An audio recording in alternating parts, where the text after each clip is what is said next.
Le président de la République, Joseph Kabila, a promulgué vendredi 9 mars dans la soirée à Kinshasa, le code minier, tel qu'adopté par les deux chambres du Parlement.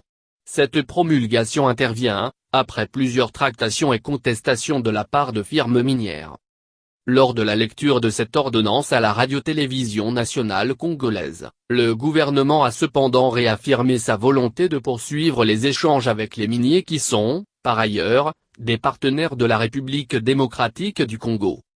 Les opérateurs miniers s'opposaient en effet à certaines dispositions de cette nouvelle législation, estimant qu'elles risquent d'étouffer leurs activités.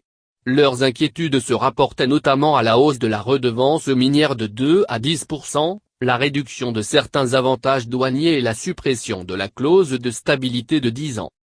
Mise en œuvre. République lui demandant de ne pas céder aux pressions des entreprises minières mais de promulguer la loi portant révision du code minier. Selon elle, l'adoption au Parlement constitue l'aboutissement du processus de révision de code minier débuté en 2012 par le gouvernement. Ces ONG ont salué la promulgation de ce texte. Mais, pour Georges Bokondo, manager d'Oziza Saroua, le défi demeure l'application du nouveau code. Nous, en tant que société civile, nous allons regarder le gouvernement comment il va mettre en pratique ce code. Nous devrons voir des changements, par exemple, à la fin de cette année, ce que l'État aura encaissé par rapport à la nouvelle législation.